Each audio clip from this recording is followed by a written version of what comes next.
Now at 6, experts say COVID has become the new seasonal illness. A local health expert talks about the new normal.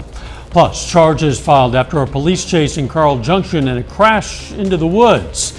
And the governor is in Joplin as the company announces an expansion and new jobs. The 4 states' most watched news starts now. Local health providers prepare to battle seasonal illnesses, including COVID. This is KOAM News at 6. I'm Dow Quick. Experts say this uptick is the new normal in a world with COVID as an endemic disease. KOAM's Amber Jenkins has more. Through time, we can identify patterns, and with this graph by the CDC, we can see a pattern of peak times for COVID-19 new hospital admissions nationally. Statewide for Missouri, it reflects the same forming pattern. COVID season is here. COVID has not gone away. We have been seeing a bit of a spike in our COVID numbers already. We're starting to see a few flu cases. RSV is an expectation, within the next probably few weeks. With the first FDA-approved RSV vaccine now available for anyone 60 years or older, Nurse Stokes says it's perfect timing for RSV peak season that starts in November. But the RSV vaccine isn't the only vaccine updated for the upcoming season. This year, they're not calling it a booster. They are calling it the updated COVID vaccine. So it is very targeted to the XBB variant family. And that is what is circulating in our community. We see that in the watershed reports that we get for our areas. Nurse Stokes says the vaccines are the best defense and is most effective when given before peak season hits. However, the CDC are preparing for the worst. Listening to the information from CDC, they are anticipating a peak again, possibly in January. Reporting in Joplin, Amber Jenkins, KOAM News. Stokes says the COVID vaccine will most likely be at pharmacies or health departments. Kind of cloudy, a bit warm out there. Chief Meteorologist Doug Heddy. Yeah, we had a few scattered little thunderstorms earlier this afternoon, and then with some sunshine, of course, our temperatures warmed up. Low to mid 80s, even some upper 80s once you get out across our western counties. But we are going to start to see a few scattered thunderstorms popping up over the next several hours. Most of us look good right now, but you can see a few showers, a few little thunderstorms out to our west. So this wave is going to rotate through over the next few hours. Hit and miss storms, but a much better chance for widespread thunderstorms late tonight. But if you're getting out this evening, looks pretty good. Some scattered thunderstorms picking up mid to late evening. In fact, you can see them kind of skirting through. It's not very widespread, but once we get to late tonight and into Friday morning, look how the thunderstorms really uptick across the region. We even have a severe threat as we go to the weekend. We're going to look at that here in a bit. See you soon. Authorities have filed felony charges now against a Carl Junction, Missouri man who they say was involved in a high-speed chase and crash. Carl Junction police were investigating a domestic situation Tuesday when they say a suspect sped away. They stopped chasing him when speeds approached 100 miles per hour. Authorities later found the vehicle overturned in a wooded area. The suspect, Corbin Radley, suffered only minor injuries. Radley is now charged with domestic assault and resisting arrest. A second man has died from injuries suffered in a crash involving a semi-truck and pickup last Friday. The semi was trying to pass the pickup from behind on Highway 166 west of Baxter Springs when the pickup attempted a left turn and there was a crash. A passenger in the pickup, 58-year-old Jeffrey Sappington of Quapaw, Oklahoma, died at the scene. Well, now the driver of the pickup has died at the hospital. He's 54-year-old Jeffrey Landsaw of Galena, Kansas. The semi-driver was not hurt. A West Mineral, Kansas man is heading to prison after multiple run-ins with the law. Most recently, 46-year-old Sean Galloway barricaded himself in a camper in Weir, Kansas in July when law officers tried to arrest him for multiple outstanding warrants, including a charge of felony aggravated child endangerment. He surrendered as deputies prepared to deploy a canine. Now he gets a 14-month prison term for interfering with law enforcement. A donation is going to allow the Jasper County Sheriff's Office to take police work to a whole new level. They say Larry and Sharon Newman donated $15,000 to go toward a cutting-edge drone. The Sheriff's Office says that drone can be helpful de-escalating tense situations without the use of force. Among other things, it can break windows and search buildings. Missouri Governor Mike Parson joined Boyd Metals in Joplin today to help announce their upcoming expansion. In this area. Since opening in 1991, Boyd Metals' Joplin location has undergone 2 previous expansions. Their third, set to finish construction next summer, will add 50,000 square feet. The expansion will improve safety conditions for workers and provide more room to store material.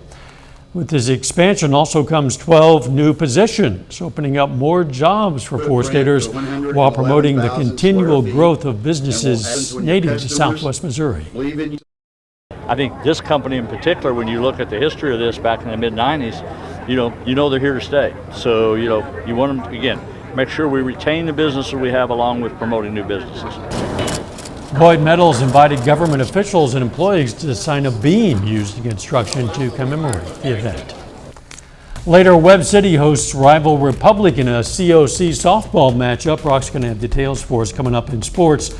First, though, students at the Pineville Elementary School set sail to help a friend come out of her shell, kind of, without ever leaving the classroom. Students from Pineville Elementary School had the chance to dive into a tour of the Turtle Hospital in Florida. Through a video call, they explored the hospital and learned about their permanent residents. Students also got to meet Montel, the turtle they adopted. KOAM's Fernandez Silva has that story. Montel, an adult green sea turtle, has been through a lot. She was entangled in a fishing lane, was hit by a boat, and attacked by a shark. She also has tumors growing on her soft tissue. In 2001, she was rescued in Avalon, Florida, and is now a permanent resident of the Turtle Hospital. This semester, she gained a 4-state connection. Montel was adopted by students from Pineville Elementary School. The students raised $35 to support the turtle's rehabilitation and care. Animals that can't take care of themselves when something's wrong, I think it's nice of them to take care of them because they're doing something good to protect those who can't. Besides receiving a certificate of adoption and getting monthly updates on Montel, the students also had the chance of seeing their turtle and others on a virtual tour at the Turtle Hospital. The tour was part of their math and science class, which are diving deep into this year's school theme, Under the Sea. The learnings from the activity will be taken to the classroom. 7th grade talks about percentages. They talk about ratios. So we will talk about Montel's weight compared to turtles in the wild that are green turtles. We will use our graphing skills to find the longitude and latitude of where he would have went if he wasn't a permanent resident at the hospital. And to their lives. Use biodegradable straws and stuff and make sure if I see a piece of trash or something, I throw it away.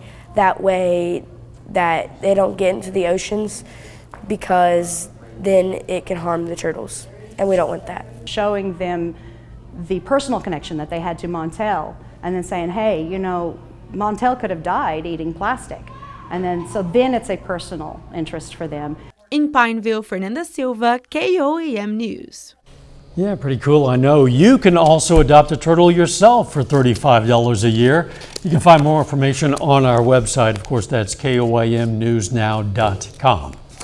A little bit later, the St. Louis Cardinals have a new role to play as MLB season draws to a close, the role of spoiler. Brock takes a closer look at the Cardinals versus Brewers in sports. Plus, we're tracking some thunderstorms for tonight and tomorrow. Details coming up.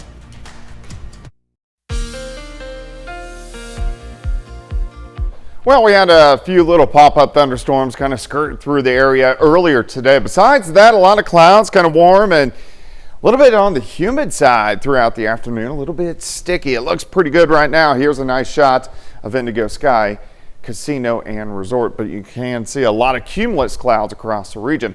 All right, let's go outside. A lot of clouds, a few little random pop-up thunderstorms have worked through, but now we're going to kind of watch what happens in our far western counties as we go through the evening hours. We got a little tiny batch, Chanute over toward Yates Center, and also just to the west of Bartlesville. A little bit more organized once you get north toward Emporia. But this little wave is going to push through. So very hit and miss storms throughout the evening, really until about 3 o'clock in the morning. But I really think most of you, or let's say over half of you, end up staying dry until late tonight. So we're going to watch this wave work through. There's a secondary one kind of building just to the east of North Platte. That's the one that's going to give most of us fairly widespread rain late tonight. Let's work through the evening hours, scattered thunderstorms. Here's 9 p.m., but you can see a good chunk of us staying dry.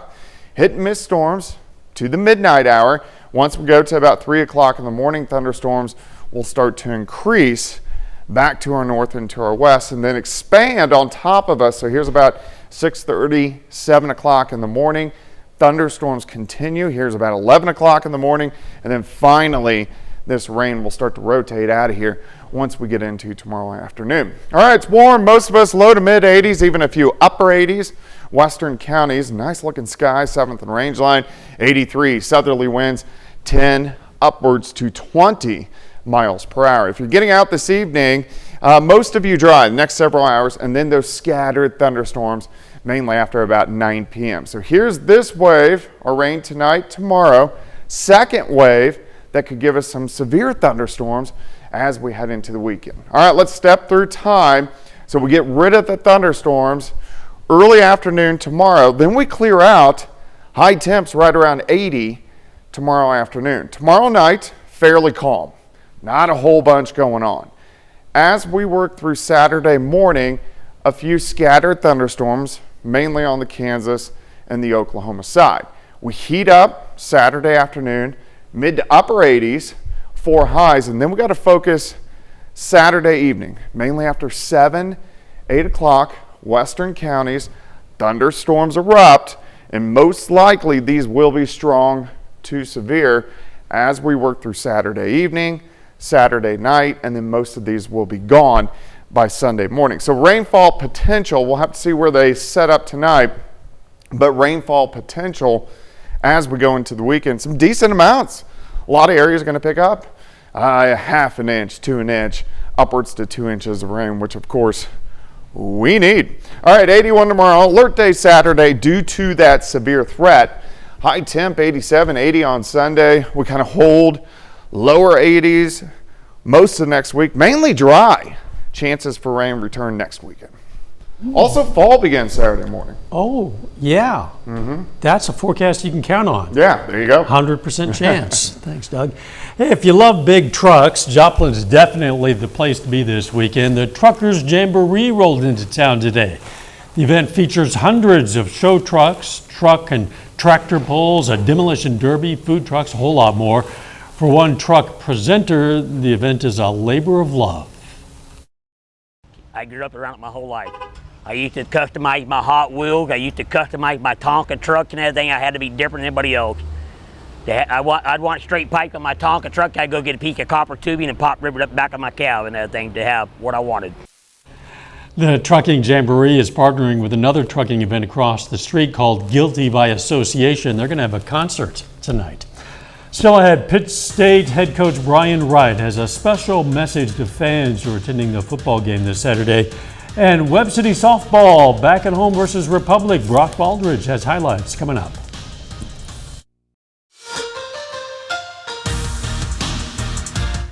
The Pittsburgh State Gorillas are coming off of a remarkable 1-point win on Saturday against Central Missouri. And this weekend, Pittsburgh State returns to their home field for the first time this month. You come out of that game on Saturday and thankful that you came out on top. Learn a lot about yourself through the course of that game, certainly, and then go back to work all week, on the things that we definitely have to improve, and there were a lot of those things. Watching back on the film, we were displeased by the way we played on defense. We had a lot of penalties and a lot of missed assignments, so we look forward to correcting those assignments and looking forward to really correcting the mistakes and taking the next step as a defense as a whole. I just ask that all the tickets that were sold, that they all show up in the seats, you know, and get out of the parking lot and the tailgate and all that, and come to the game and be really, really loud, and really show the environment that we know we're more than capable of having here at Pitt State. Well, the Webb City softball team has been on a little bit of a skid recently. However, the Cardinals are back on their home field for the first time this week, hosting COC rival Republic. Webb City versus Republic, pretty even matchup here in the COC. First time these two teams meet this season. Top of the second, no score. Republic strikes first with an RBI double. That's going to go off of the fence. Addison Walker will score. Tigers lead 1-0 early. In the third inning now, Republic's up 3-0, but Lainey Taylor stops the bleeding as she gets the big strikeout to end the inning there. So here come the Webb City bats now. Kylie Sargent's going to hit this deep, and this ball's going to go off of the wall. Sydney Strickland will come in to score. It's now a 3-1 game, Cardinals trail. A few batters later, Carson Cahoon at the plate. She hits this off of the shortstop's ankle. Another run will score. Cardinals starting to rally, but still trail 3-2. Later in the inning, bases are loaded. Cardinals get an RBI walk, and that will tie up the game. Webb City still playing in this one. At last check, the Cardinals have a big lead over Republic, 9-3 in the fifth inning. Well, we go from the Webb City Cardinals to the St. Louis Cardinals now. St. Louis is well out of the postseason race, and the Cards still have an impact in the NL Central between the Brewers and the Cubs. Cardinals versus Brewers, third inning, no score. Blake Perkins is going to hit this one deep to right field, and that ball is out of here. 1-0 Brew Crew. Went to the top of the sixth inning now. Milwaukee leads 2-0. Andrew Monastero hits a single for an RBI. It's going to be 3-0 Milwaukee after that one. And then we're going to head later into the game as Victor Carantini comes up to the plate. Next batter, Carantini unloads on this one. 3-run homer. That ball is well into the second row there. Wade Miley on the mound for Milwaukee. He was dealing in this one, gets a strikeout there. Later in the inning, going to get another one. Strike three. Cardinals, they get shut out by the Brewers, 6-0. Week 3 of the NFL kicks off tonight. It's Thursday Night Football as the New York Football Giants visit the San Francisco 49ers in Santa Clara, California. No Saquon Barkley tonight for the New York Giants. It's also the 49ers home opener tonight. We'll have a final score update for you from that game tonight at 10. I know Coach Wright, he was kind of adamant about, getting the fans in the stands, get ready and get loud for those Pitt State fans. And there's a lot of reason to go out there. The Gorillas looking great, and yes, they do. Undefeated tailgating as well. beforehand. That's right. We'll be right back. Here's a look at what's coming up on KOAM News at 9 on Fox 14. We're going to check out all the fun at Fort Scott's Downtown Fall Fest. Plus, Missouri Southern takes over downtown Joplin for third Thursday, and how a peer support program is helping firefighters dealing with trauma. Those stories, a lot more, of course. It's all coming up tonight on KOAM News at 9 on Fox 14. Kind of a mixture of clouds and a bit of sun out there right now. Most of us are going to be dry over the next couple hours, and then scattered thunderstorms picking up as we go through the evening hours, but a lot more widespread late tonight through tomorrow morning, but tomorrow afternoon, tomorrow evening looks pretty good, setting up for high school football tomorrow evening. Yeah, we'll be out there, me and John Dales, a lot of good games. Speaking of good games, volleyball tonight, Nixa versus Carl Junction. Both teams over 10 wins for the season, so it should be a good matchup. Could be. Thanks for joining us. We'll see you right back here at 10. Let's make it a great evening.